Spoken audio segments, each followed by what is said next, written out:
Si tienen sus Biblias, vamos a abrirlas al capítulo 3 de Efesios. Continuamos en nuestro estudio de esta preciosa epístola de Pablo a los Efesios.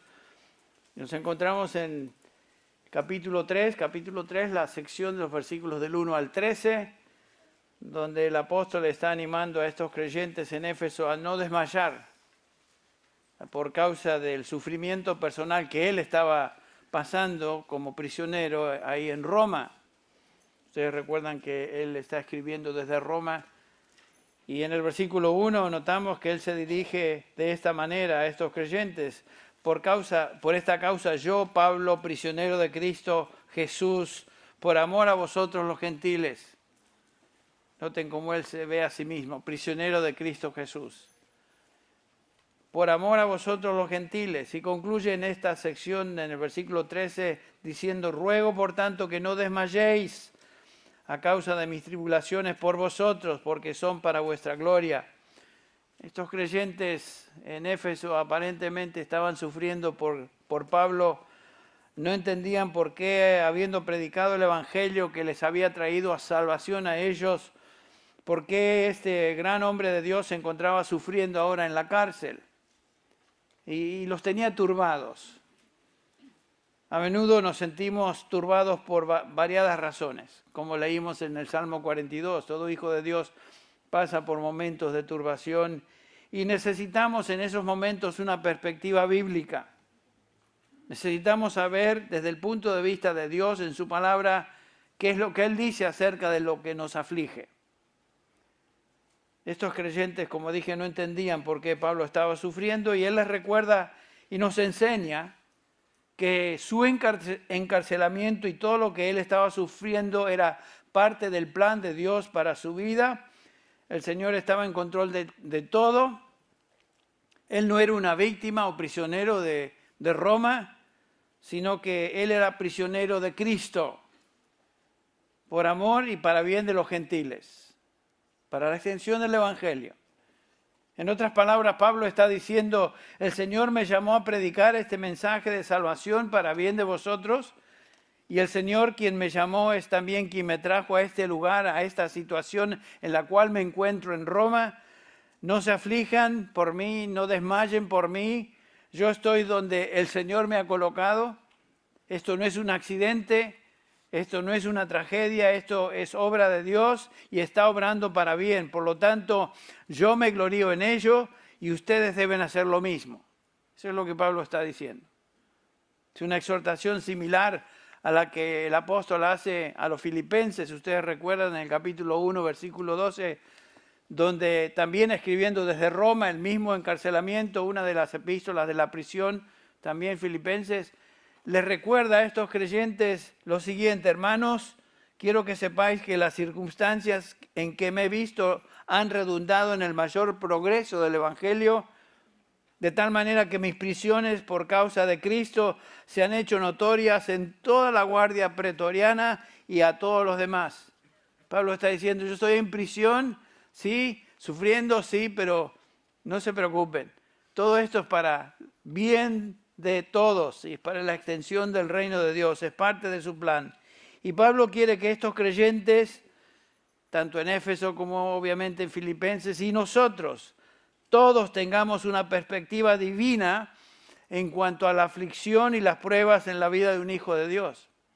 Y lo vimos ya en términos de un principio establecido allá en 2 de Timoteo 3:12, donde Pablo dice, en verdad, todos los que quieran vivir piadosamente en Cristo Jesús, ¿qué? Serán perseguidos o sufrirán aflicción. Sufrirán aflicción como cristianos. Leamos una vez más los versículos del 1 al 13 para reintroducirnos en el flujo de este pasaje.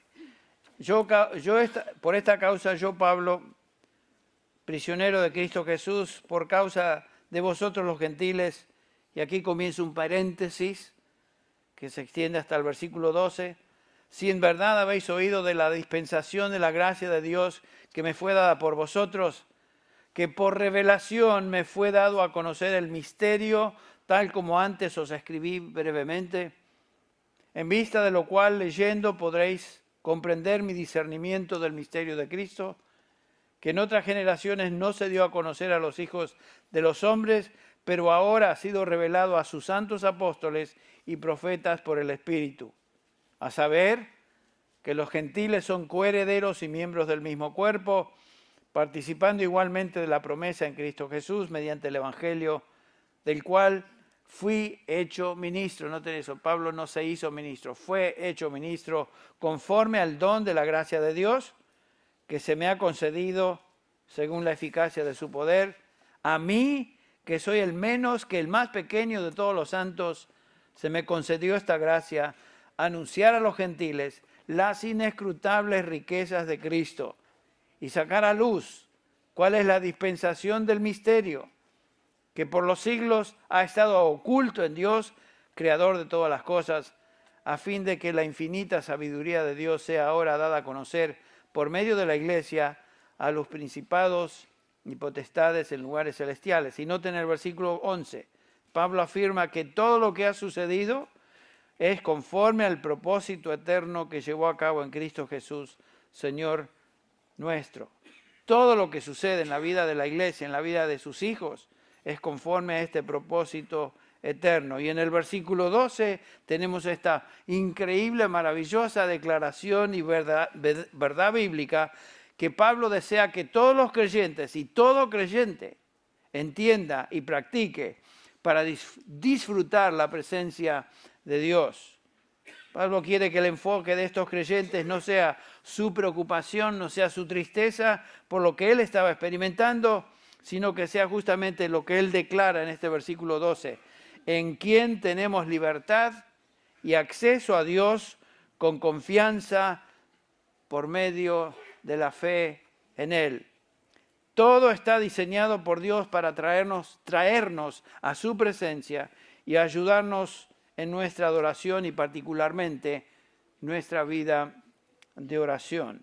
Y la intención de Pablo al escribir es que estos creyentes se regocijen entonces en el propósito de Dios, que les había traído salvación por medio de la predicación del Evangelio y hacerles ver que ellos, gentiles, quienes antes, dice el capítulo 2, versículo 12, estaban sin Cristo, alejados de la ciudadanía de Israel, ajenos a los pactos de la promesa, sin esperanza, sin Dios en el mundo. Versículo 13, ahora en Cristo Jesús vosotros, que en otro tiempo estabais lejos, habéis sido hechos cercanos por la sangre de Cristo. Ahora, dice Pablo, ustedes gentiles, junto con los creyentes judíos, pueden venir a Dios, acercarse a Dios. Lo que antes era imposible, ahora es posible por medio de Cristo. Antes no teníais acceso, ahora lo tienen por medio de Jesucristo. Y es lo que Pablo está enfatizando. Y este versículo 12 que estaremos usando como base de nuestra meditación hoy, contesta preguntas claves sobre la oración en la vida de un cristiano. La oración en la vida de un cristiano. ¿Cómo es que venimos a Dios en oración? ¿Qué derecho tenemos de venir a la presencia de Dios? ¿Qué es lo que nos permite venir a Dios sin temor de ser rechazados? Son preguntas que Pablo responde. El texto nos enseña acerca de la oración en la experiencia de un creyente. ¿Qué nos enseña el Nuevo Testamento en general acerca de la oración? Bueno, en primer lugar sabemos que orar como hijo de Dios o hijos de Dios no es opcional, no es algo que podemos hacer o no hacer, sino que la Biblia nos manda a orar y nos instruye sobre la vida de oración y el lugar vital que la vida de oración tiene en nuestra experiencia como hijos de Dios. Ejemplos tenemos en todo el Nuevo Testamento sobre esto. El Señor Jesús, por ejemplo, dio instrucciones específicas a sus discípulos en lo que se conoce la oración modelo o el Padre Nuestro, comúnmente conocido por ese nombre. Capítulo 6 de Mateo, versículos del 6 al 15, y capítulo 11 de Lucas, versículos 2 al 4. Por ejemplo, Mateo 6 comienza el Señor diciendo, cuando ores, ora de esta manera. Esa no es una opción. Lucas 11, cuando oréis, orad así. Efesios 6, 18, que estaremos estudiando más tarde cuando lleguemos a ese punto. Pablo se dirige a estos creyentes y les dice, versículo 18, orando en todo tiempo, con toda oración y súplica en el Espíritu, velando en ello con toda perseverancia y súplica por todos los santos. Noten esas palabras. Todo, todas, todos, todos. No es opcional. Eso es lo que Dios desea de nosotros. Capítulo 4 de Filipenses, versículo 6. Lo conocemos bien. Por nada estéis afanosos, sino que sean conocidas vuestras peticiones delante de Dios en toda oración y ruego con acción de gracias. Otra vez, un mandamiento. Primera Tesalonicenses 5:16. Estad siempre gozosos, orar sin cesar, dar gracias en todo porque esta es la voluntad de Dios para con vosotros en Cristo Jesús. Es obvio que la Escritura nos enseña lo siguiente: Dios quiere que oremos. Es algo que Dios nos manda hacer. Dios desea que vengamos ante su presencia en oración. Entonces, lo que este pasaje nos enseña es que Pablo está animando a estos creyentes a venir a la presencia de Dios en oración y no desmayar ante lo que para ellos era desconcertante. La oración no iba necesariamente a cambiar las circunstancias particulares del apóstol Pablo, que se encontraba encarcelado, pero sí iba a darles a ellos una perspectiva distinta acerca del sufrimiento, las pruebas, la aflicción en la vida de un hijo de Dios. Existe un propósito divino en todas las circunstancias adversas que nos encontremos. Pablo estaba convencido de esta realidad en su propia vida y deseaba que estos creyentes entendieran y vivieran eso. Pablo les está enseñando con su ejemplo y con su instrucción directa a estos creyentes y por aplicación obviamente a nosotros, que todo lo que nos sucede es conforme al propósito eterno que llevó a cabo en Cristo Jesús, Señor nuestro. Y en este versículo 12, Pablo nos instruye a una gran verdad y realidad cristiana, algo que debemos recordarnos constantemente. Y es lo siguiente: ahora como hijos de Dios tenemos acceso a Dios en oración. Piensa eso. Tenemos acceso al Dios del universo. El mundo, la gente del mundo no tiene acceso a Dios. Nosotros, los hijos de Dios, tenemos acceso a Dios. No teníamos acceso a Dios antes, pero ahora sí. Nosotros, nos recuerda Pablo, estábamos muertos en delitos y pecados. Éramos por naturaleza hijos de ira, lo mismo que los demás. Estábamos excluidos de la vida de Dios, capítulo 4, versículo 18. Vivíamos sin fe y sin esperanza, separados de Cristo, sin Dios en el mundo, lejos de Dios, capítulo 2, versículo 13. Esa era nuestra condición, como es la condición de todo ser humano que no conoce a Dios, está lejos de Dios, no tiene acceso a Dios. Y ahora Pablo dice, nosotros, tú y yo, hemos sido salvados, tenemos entrada y acceso libre al trono de gracia por medio de Cristo Jesús. Es un privilegio incomparable. Y noten que Pablo dice nosotros, es una primera persona del plural, tenemos. ¿Quiénes somos estos? ¿Quiénes tenemos? Todo cristiano. El apóstol Pablo y el resto de los cristianos a quienes él se dirige. No importa su grado de madurez, no importa su posición o responsabilidad en la iglesia, no importa si es líder en la congregación o un hermano sin mucha visibilidad. Pablo dice, todos tenemos acceso a Dios, hasta el creyente más jovencito en su fe, tiernito en su fe, como el más maduro, de años en la fe. Todos tenemos el mismo acceso a Dios. Y Pablo, quien era apóstol, y todos los cristianos a quienes va dirigida esta carta por aplicación, cada uno de los creyentes a través de la historia de la iglesia han tenido y tienen acceso a Dios. Este es un gran privilegio, este es el gran privilegio de ser hijo de Dios, de estar en Cristo Jesús. Ahora, ¿de qué manera nos podemos acercar a Dios en oración? ¿Cómo podemos y debemos acercarnos a Dios en oración? Esa es la pregunta. Y Pablo va a utiliza, mejor dicho, 3 palabras en este versículo 12 que describen la manera con que un creyente puede acercarse a Dios en oración. Estas son las 3 palabras: libertad, creo que Reina Valera traduce esa palabra como seguridad, acceso y confianza. Veamos la primera palabra, libertad o seguridad. Parecía en inglés, en griego. ¿Qué quiere decir esta palabra? Bueno, quiere decir audacia, quiere decir valor. No venimos a Dios con timidez o con miedo. Tenemos toda libertad de acercarnos a Dios en oración sin miedo, libres de duda, libres de temor, libres del temor de ser rechazados. A menudo nos sentimos tristes, nos sentimos afligidos, tal vez como veremos, hemos pecado, hemos caído en alguna tentación y nos sentimos que somos indignos, que no podemos acercarnos a Dios, pero Pablo nos hace ver que todo creyente, independientemente de su condición actual, puede acercarse a Dios con libertad, con audacia, con valor. La segunda palabra que Pablo utiliza acá es prosagoge, o prosagoge, que quiere decir simplemente entrada. Esta es la idea de tener entrada a un lugar que solo tiene que los que tienen cierta identificación o permiso lo pueden hacer, no el resto de la gente. Por ejemplo, esta semana pasada yo fui con mi hijo y mis nietos a un partido de los Dodgers. Ganaron, gracias a Dios, en ese juego. Pero lo que quiero decir es lo siguiente, es que Steven me invitó a mí, como regalo de cumpleaños con mis nietos, de ir a Dodger Stadium, comer hot dogs, ahí estar con todos. Y yo venía tranquilo.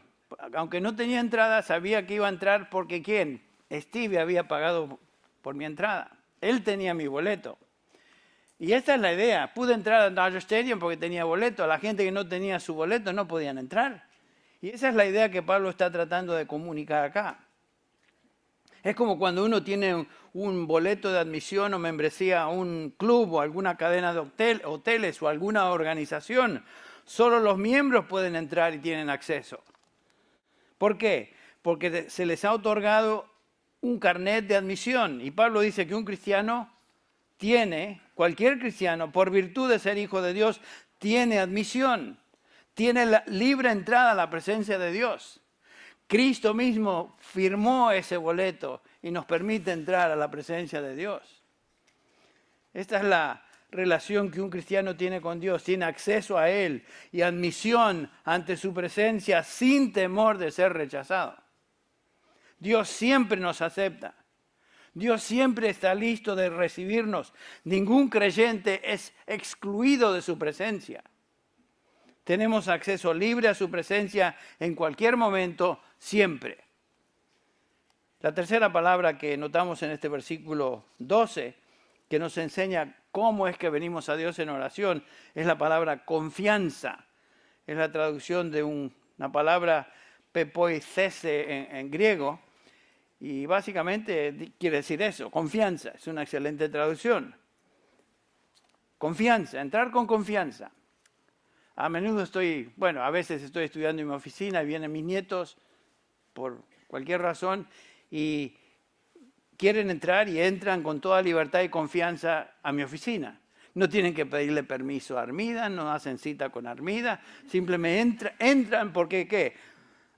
Yo soy su abuelo, yo no los voy a rechazar, tienen confianza, esa es la idea. Esa es la manera que venimos a Dios con toda confianza sabiendo que Él no nos va a rechazar. Yo no voy a rechazar a mis nietos cuando vienen a verme. ¿Por qué? Porque son mis nietos y ellos lo saben. Cuando venimos a Dios, Dios no nos va a rechazar. Venimos a Él con toda confianza. Y esto es lo que Pablo está enseñando en este pasaje. Pablo, inspirado por el Espíritu Santo, está enfatizando por medio de tres términos, tres palabras, cómo es que venimos a Dios en oración. Venimos y podemos venir a Dios con toda confianza. Con toda confianza. Qué incomparable privilegio que tú y yo tenemos. ¿Nos damos cuenta de eso? ¿Podemos apreciar esta realidad? Esto es lo que también el autor de Hebreos nos dice, el autor de Hebreos en el capítulo 10 de Hebreos, escribiendo a estos cristianos de trasfondo judío, les dice en el versículo 19, así que hermanos, teniendo libertad para entrar en el lugar santísimo. Es algo que ningún judío podía hacer en el Antiguo Testamento. Ahora sí, por la sangre de Jesucristo, por el camino nuevo y vivo que Él nos abrió a través del velo, esto es su carne, y teniendo un gran sacerdote sobre la casa de Dios, noten esta exhortación: acerquémonos con corazón sincero en plena certidumbre de fe. Esa es la manera que podemos venir a Dios, en plena certidumbre de fe. La pregunta es, ¿cómo es posible tener tal confianza al venir a Dios en oración? Y la única respuesta que es posible y que Pablo nos da en este pasaje, en este versículo 12, en quien, por medio de fe en Él. ¿A quién se refiere? Al Señor Jesucristo. Esta es una verdad cristiana fundamental. El mensaje central del Nuevo Testamento es que no existe posibilidad de orar, de venir a Dios o tener entrada a la presencia de Dios, excepto por medio de Jesucristo. No hay otra manera. El mismo Señor Jesús lo enseñó en Juan 14:6. Yo soy el camino, yo soy la verdad, yo soy la vida. Nadie, eso quiere decir nadie, absolutamente nadie, viene al Padre sino a través mío. Pablo, escribiendo a Timoteo, 1 Timoteo 2:5, dice: porque hay un solo Dios y también un solo mediador entre Dios y los hombres. ¿Quién es ese? Jesucristo, hombre. Un solo mediador. Pedro, predicando en Hechos capítulo 4, vamos a Hechos capítulo 4, notamos ahí. Esta es la predicación de Pedro en Jerusalén. Hechos 4:12, tenemos la misma instrucción que notamos ahí en 1 Timoteo 2. 4:12 dice: que en ningún otro hay salvación, porque no hay otro nombre bajo el cielo dado a los hombres por el cual podamos ser salvos. ¿Qué es el antecedente? ¿De quién habla? El versículo 10 ya lo nombró: en el nombre de Jesucristo. No hay manera de venir a Dios sino por medio de Jesucristo, su Hijo. Es imposible. Jesucristo es el único medio, el único camino por quien podemos venir a Dios. ¿Y saben qué? No hay otro. Hay un dicho común: todos los caminos conducen a Roma, que es una tontera. En primer lugar, era basado durante la época de la romana. Por supuesto, todos los caminos de alguna manera llevaban eventualmente a la capital, que era Roma. Muchas personas piensan que eso tiene aplicación a las religiones. Todas las religiones de alguna manera llevan a Dios. Eso es imposible. Hay una sola manera de venir a Dios y es por medio de su Hijo Jesucristo. No hay otra manera. Por eso predicamos el Evangelio y lo predicamos con toda pasión, con toda seguridad, porque sabemos que ninguna persona puede venir a Dios y encontrar a Dios sino por medio de su Hijo Jesucristo. No hay otro camino. No podemos orar tampoco sino por medio de Jesucristo. No podemos venir a la presencia del Señor. No tenemos entrada ante Dios sino por medio de su Hijo, el Señor Jesucristo. Muchos dicen que oran a Dios. La gente dice que ora a Dios y piensan que van directamente a Dios sin ningún sentido de Jesucristo o conciencia de que esta es una necesidad imperativa. Por ejemplo, sucede una catástrofe, un evento crítico en la historia y la gente supuestamente en esos momentos ora a Dios, se acuerdan de Dios. Lo estamos viendo y escuchando en estos días en las noticias. Vemos la televisión y los resultados catastróficos del huracán Dorian. Y la gente dice que ora a Dios. Bueno, hay creyentes en Cristo que oran a Dios, sin duda. Pero la gente en general dice que ora a Dios.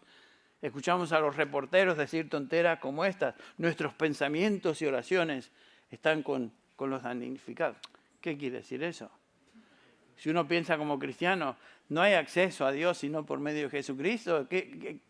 No vale nada lo que estas personas... Son buenas intenciones, son expresiones románticas de lo que quisieran expresarles. Pero las oraciones de los reporteros no valen un comino, porque no conocen a Dios. La mayoría de ellos utilizan el nombre de Jesucristo en una manera blasfema. Ustedes lo conocen, ¿cómo lo usan? Eso no es conocer a Dios por medio de Cristo. Alguien puede pensar que está orando a Dios y convencerse de que está orando, que está hablando a Dios. Pero si esa persona no se dirige y se acerca a Dios por medio de la fe en el Señor Jesucristo, esa persona no está orando. No está orando. La Biblia dice claramente que no tenemos entrada al trono de gracia, no tenemos acceso a Dios, sino solo y exclusivamente a través y por medio del Señor Jesucristo. Es una verdad fundamental en el Nuevo Testamento. Y es muy importante que nosotros, como cristianos, pensemos muy seriamente en cómo venimos a Dios en oración. Nos damos cuenta quién es Dios cuando oramos. Estamos conscientes de la persona a quien venimos en oración. Nadie puede venir a Dios así nomás, porque se le da la gana. Y si lo hacemos de esa manera, estamos siendo, si no blasfemo, estamos ofendiendo a Dios. En Juan 17, el mismo Señor Jesucristo se dirige a su Padre en oración y le dice, Padre Santo. 1 Juan 1:5 nos dice que Dios es luz. El autor de Hebreos declara claramente en Hebreos 12:29 que Dios es fuego consumidor. Cuando leemos el Antiguo Testamento y vemos las instrucciones específicas que Dios dio al pueblo de Israel de cómo ellos debían y podían acercarse a Dios, son muy específicas. Por ejemplo, en el tabernáculo primero y luego en el templo estaba dividido en compartimentos y no todos los judíos podían entrar en cualquier momento, de cualquier manera. El compartimento interno del templo era el lugar santísimo, el cual leímos en el capítulo 10 de Hebreos, donde solo el sumo sacerdote podía entrar una vez al año para sacrificar por sus propios pecados y por los pecados del pueblo de Israel. Todo esto fue instituido por Dios porque Él estaba enseñando a su pueblo acerca de su santidad, su eternidad, su majestad. No podemos venir a Dios como se nos da la gana. Si alguien venía a Dios en el Antiguo Testamento, venía primero con una actitud de contrición, trayendo sacrificios, trayendo ofrendas. Cada uno de estos eran simbólicos, representaban por supuesto el sacrificio final del Cordero de Dios que finalmente quitaría el pecado del pueblo.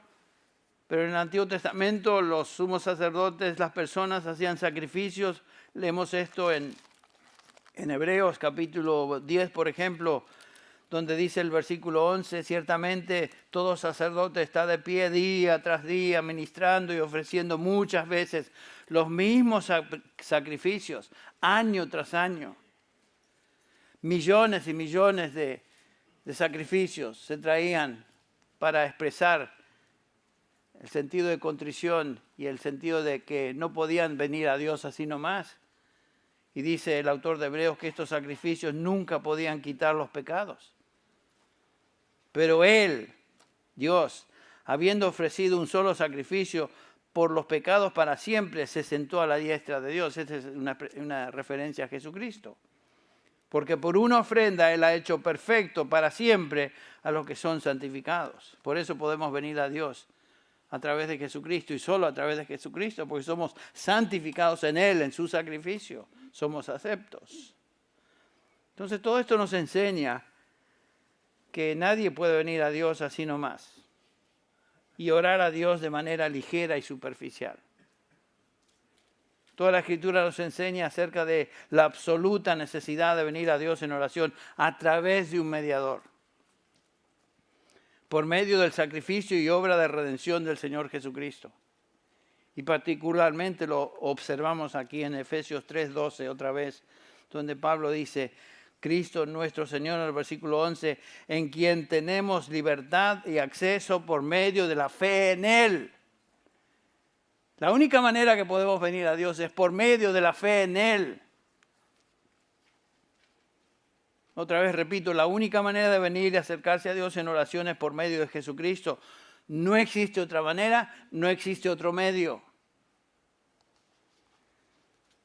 Alguien estará pensando, bueno, Henry, entiendo intelectualmente que puedo venir a Dios con libertad, con confianza, tal como este pasaje enseña. Entiendo que solo por medio de Jesucristo, mi mediador, pero aún lucho con mi sentido de pobreza espiritual. Aún lucho con mi sentido de indignidad delante de Dios por causa de mi pecado. Y ¿saben qué? Esta es una experiencia común en los creyentes. Esta es una reacción común entre los hijos de Dios. Cuando venimos a Dios en oración somos conscientes de nuestra indignidad, de cosas que hacemos y pensamos que son ofensivas a Dios. Nuestras actitudes malas. Piensa en las actitudes que has tenido esta semana, que yo he tenido. Nuestros pensamientos torcidos y a menudo perversos que nos avergüenzan. Sabemos quiénes y qué somos. Que nosotros mismos no merecemos nada y viene a nuestra mente la pregunta, ¿cómo es posible que Dios aún me acepte? ¿Cómo puedo tener comunión con Dios? ¿Cómo puedo estar seguro de que Dios no me rechace? Me siento culpable, me miro a mí mismo y observo tantas cosas que están mal conmigo. ¿Cómo puedo tener confianza de que Dios aún me reciba? Y otra vez, la única respuesta que tenemos en la Escritura, y la única respuesta que el apóstol Pablo nos da en este versículo 12 es por Él, por medio de la fe en Él. Es la única manera que podemos venir a Dios con confianza. Por Él, quien no conoció pecado, sin embargo fue hecho pecado por nosotros, para que nosotros fuéramos hechos justicia de Dios en Él. El Señor Jesús fue hecho pecado por mí. Él llevó por mis pecados en la cruz. Él pagó por ellos. Él quitó mi culpa. Él llevó mi castigo sobre sí mismo. Él fue hecho pecado por mí. Y yo recibí su justicia. Él me cubrió con su manto de justicia y ahora soy acepto delante de Dios por Él. Y la única razón que yo como cristiano y tú como cristiano podemos venir a Dios en oración y hacerlo con confianza, audaz, intrépida, es porque Cristo es mi Salvador y mi sumo sacerdote y mi abogado que intercede por mí, que me ha vestido, me ha cubierto con la túnica de su justicia, aunque yo vengo a menudo a Él con los harapos de un hijo pródigo. Venimos a Él, Señor, otra vez aquí estoy. Perdóname. ¿Y qué hace el Padre? Nos recibe. No en los harapos en los cuales venimos vestidos en nuestra propia conducta, sino nos recibe porque estamos cubiertos con la túnica de la justicia de Dios en Cristo Jesús. Es por medio de Él que tú y yo, hijos de Dios, podemos venir a Él en oración con libertad, en plena confianza de que no seremos rechazados. Otra vez, escuche cómo el autor de Hebreos lo dice en el capítulo 4, teniendo pues un gran sumo sacerdote, versículo 16, que trascendió los cielos, Jesús, el Hijo de Dios, retengamos nuestra fe.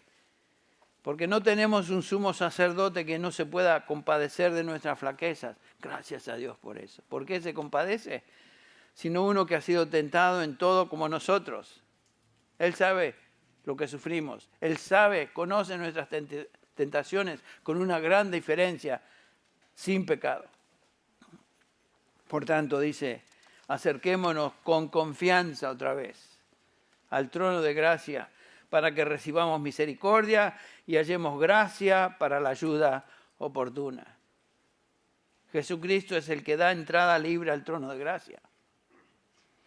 Las puertas del cielo están abiertas para nosotros, sus redimidos. Tenemos acceso a Dios y podemos venir a Él con toda confianza, independientemente, como veremos, de nuestros sentimientos. Tal vez todavía alguno estará pensando, bueno, Henry, estoy entendiendo lo que dice la palabra en cuanto a esto que estamos estudiando. Entiendo que puedo venir en oración con libertad, entiendo que puedo venir a Él con confianza, pero aún lucho con hacer esto realidad en mi propia vida y experiencia. Bueno, Eso tiene que ver con aplicación. Entonces la pregunta es, ¿qué es lo que debo hacer para que esta verdad sea mía en experiencia y pueda vivir en victoria a la luz de la verdad? Quiero que consideremos 3 pasos prácticos que nos ayuden a aplicar esta enseñanza. ¿Cómo aplicamos esta verdad de que Él nos acepta y podemos venir a Él con toda confianza, etcétera? Bueno, lo primero que debemos hacer, paso número 1, es entender que no podemos depender ni confiar en nuestros sentimientos o nuestro estado de ánimo cuando venimos a Él en oración. Somos muy dados a juzgar la realidad de las cosas a la luz de lo que sentimos. Somos personas subjetivas, somos muy dados a razonar y razonar y discernir toda la luz de nuestros sentimientos, que son pasajeros, vienen y van. ¿No les sucede que cuando nos disponemos a orar un sinnúmero de pensamientos y sentimientos nos invaden, vienen a nuestra mente, nos distraemos, vamos en nuestra manera de pensar en muchas direcciones? Vienen preocupaciones repentinas, pensamos en cosas que tenemos que hacer, actividades, llamadas telefónicas, correos electrónicos o cosas que no son de emergencia y en ese momento están ahí. ¿Y por qué? Estamos tratando de orar. Muy a menudo no tenemos ganas de orar. ¿Sí o no? Claro, muy a menudo no tenemos ganas de orar. Y pensamos que hasta que vengan las ganas, no podemos orar. Y tratamos de alguna manera manufacturar ganas o sentimiento de ganas. Y los condenados sentimientos no vienen.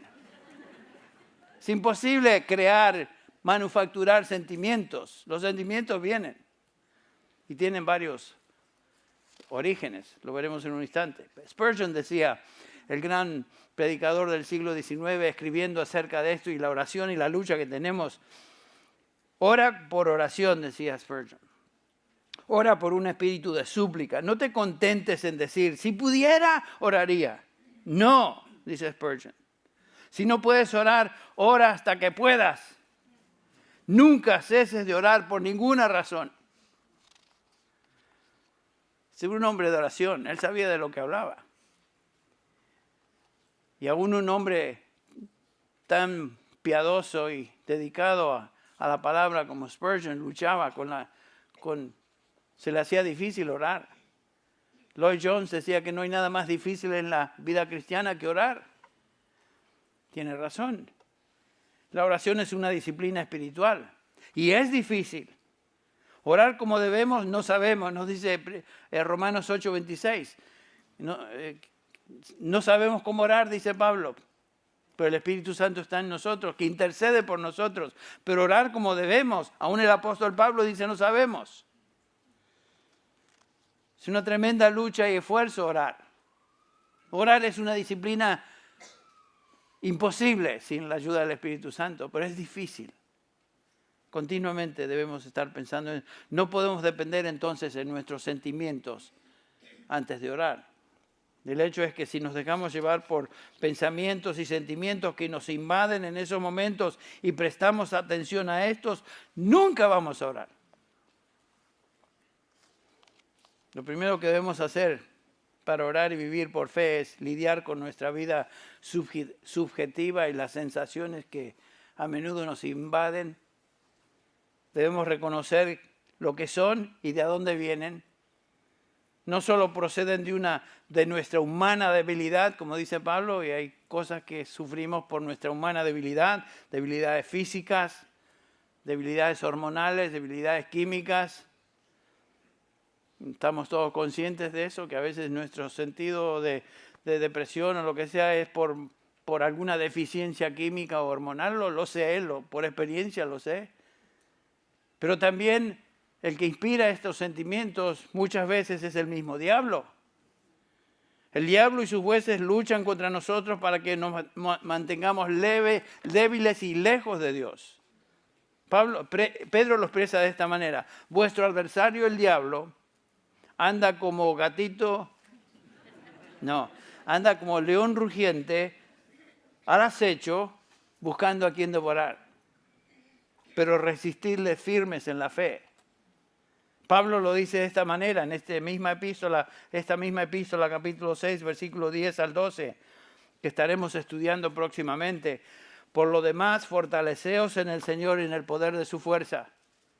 Revestidos de toda la armadura de Dios para que podáis estar firmes contra las acechanzas del diablo. ¿Escucharon eso? Las acechanzas del diablo.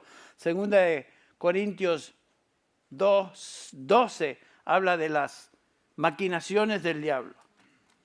Más tarde Pablo habla de las flechas encendidas del diablo o dardos encendidos del diablo. Porque nuestra lucha no es contra sangre y carne, sino contra principados, contra potestades, contra huestes espirituales de maldad en las regiones celestes, etc. Esa es nuestra lucha. Por eso es que sufrimos tanto y es tan difícil orar. Santiago lo dice de esta manera, Santiago 4:7, por tanto, someteos a Dios, resistid al diablo y ¿qué? Huirá de vosotros. Da por sentado que nuestra lucha es contra el diablo. Cuando los pensamientos negativos y sensaciones turbadoras vienen a nuestro ser, cuando oramos, lo primero que hacemos entonces es rechazarlos. No representan la verdad de Dios. Debemos reconocer su origen mentiroso. Son del mismo diablo, quien es mentiroso y padre de mentira, y por lo tanto lo resistimos en fe.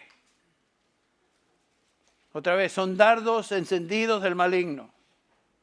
No podemos evitar que vengan, pero sí podemos rechazarlos y evitar que hagan nido en nuestra mente y los sustituimos con la verdad de Dios. Esto es algo que nosotros hacemos y debemos hacer. Esta es la aplicación de lo que estamos viendo y estudiando. En segundo lugar, otro paso. Cuando oramos, una vez que hemos lidiado con nuestros sentimientos y estado de ánimo, debemos exhortarnos a nosotros mismos, basados en la verdad de Dios. Debemos pensar menos en lo que nos afecta y lo que sentimos y pensar más en lo que Dios dice acerca de eso. En su palabra. Tenemos esta ilustración perfecta en el Salmo 42, por eso lo leí antes en la lectura devocional, donde el salmista se da cuenta de esta lucha. Sabe que está deprimido. No se sumerge en la depresión ni vive en la depresión, sino que la confronta y se enfoca ahora sí en la verdad de Dios. Otra vez dice el salmista, versículo 5, 42:5, ¿por qué te abates, alma mía? Ven, el salmista se está hablando a sí mismo. Y te turbas dentro de mí. Espera en Dios, porque aún he de alabarle, salvación mía y Dios mío. Dios mío, mi alma está abatida en mí, lo reconoce. Por lo tanto, me acordaré de ti.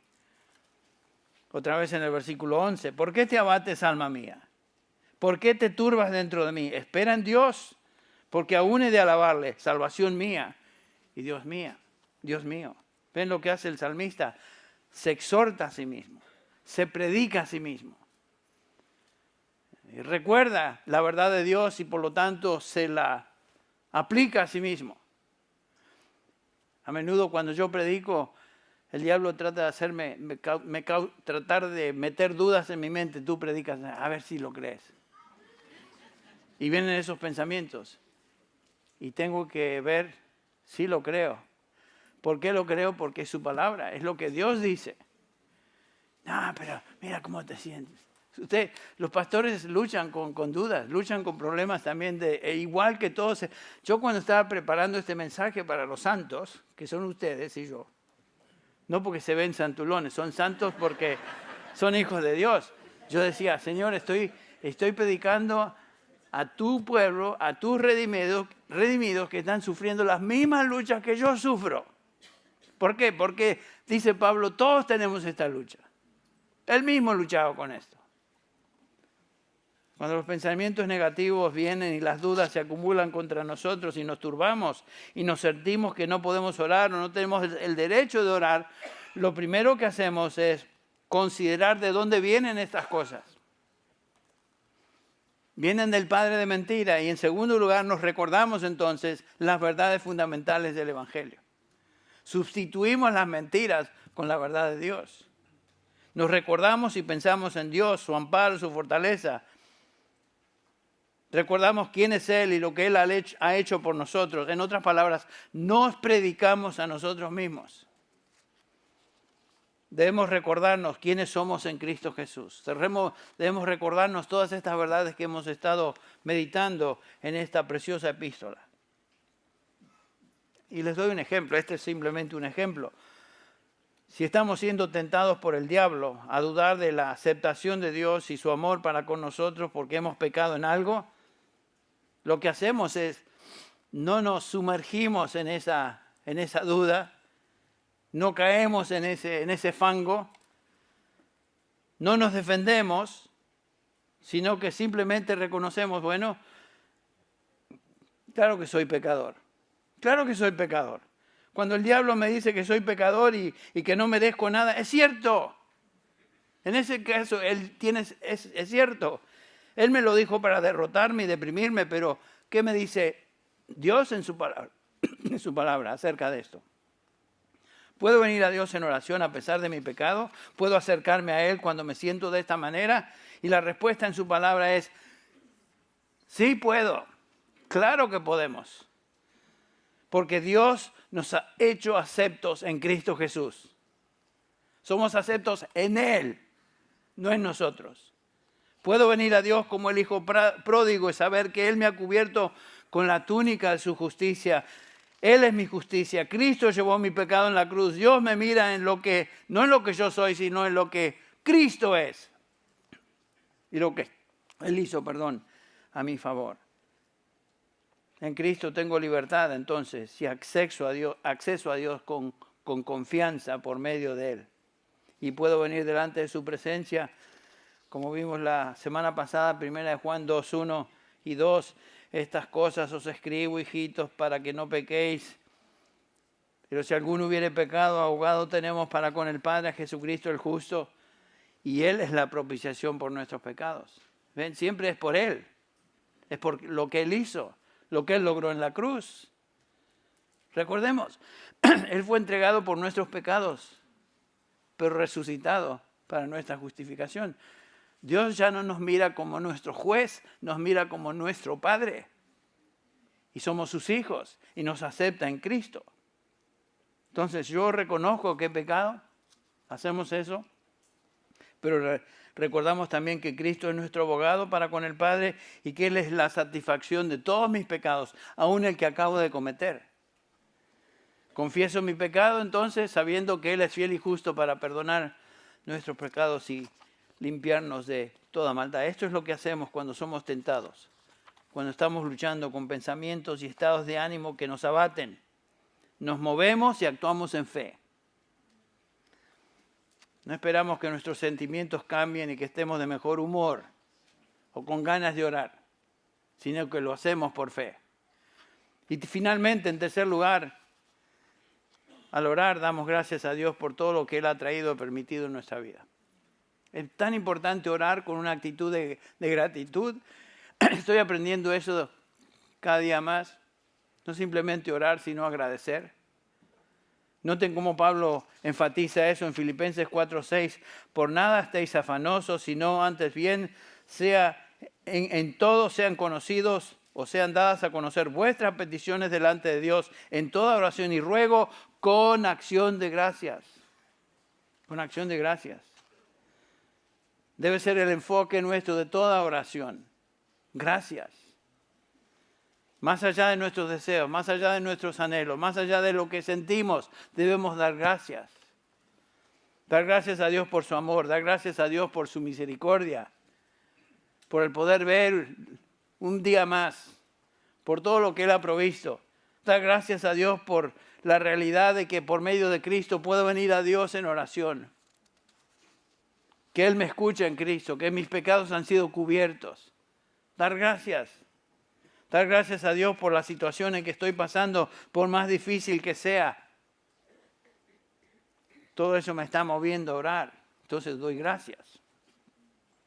¿Ven cuando tenemos esta actitud como la perspectiva comienza a cambiar? Ya no estamos tan enfocados en todo lo que nos agobia, sino en lo que sabemos es lo que debemos hacer.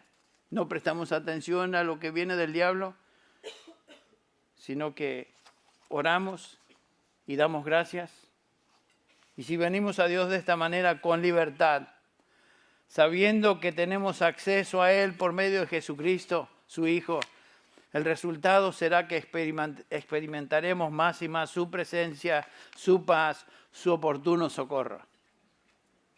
Eso es verdad. Eso es verdad porque la Biblia lo dice y es verdad porque en la medida que lo practicamos, más nos damos cuenta, esto es verdad, Señor, gracias a Dios. A veces nos sorprendemos cuando obedecemos lo que Dios dice, como lo que Dios dice es verdad y nos sorprendemos. Como si Él no fuera a ser justo y no fuera a hacer justamente lo que Él prometió y nos sorprende. Qué tontera, qué tontos somos, ¿no? Dice el autor de Hebreos, acerquémonos pues confiadamente al trono de gracia para alcanzar misericordia y hallar gracia y el oportuno socorro. Otra vez, para concluir, la bendición más maravillosa que como hijos de Dios tenemos en esta vida es el privilegio de venir a la presencia de Dios con toda libertad, con toda confianza, por medio de fe en el Señor Jesucristo y experimentar como resultado su presencia, su amor, su misericordia, su compasión.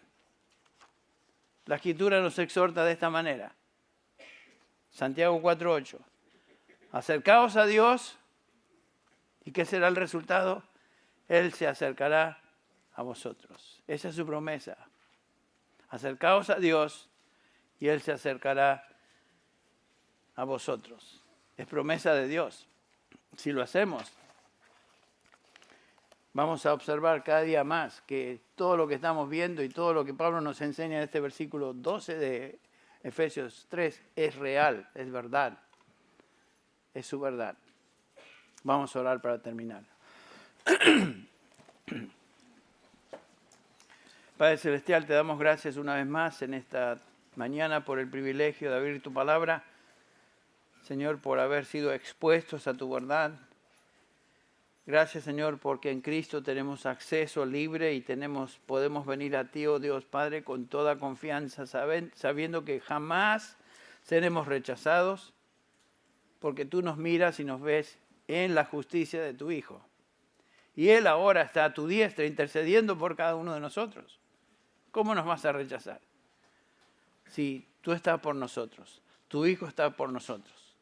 Y el Espíritu Santo que está en nosotros intercede por nosotros. ¿Cómo es posible que nos rechaces? Imposible. Te damos gracias por esta verdad, Padre. Te alabamos y te bendecimos. Venimos a ti libremente, con intrepidez, con audacia, con toda confianza delante de ti, diciendo, Señor, venimos a ti, te alabamos, te bendecimos y te agradecemos por estas verdades. Bendice a cada persona aquí presente. Bendice a tu pueblo, edifica a los tuyos. Y si hay alguna persona, Señor, que no tiene la idea de lo que estamos hablando, porque no es tuyo, no es tu hijo, no es tu hija, Señor, dale convicción de pecado y dales arrepentimiento y fe en el Evangelio del Señor Jesucristo. Quien dice, venid a mí, todos los que estáis trabajados y cargados, que yo os haré descansar, hablando del descanso de salvación, el descanso eterno. Padre, bendice tu palabra. Que tu palabra haga efecto. Lo pedimos en el nombre de Jesús. Amén.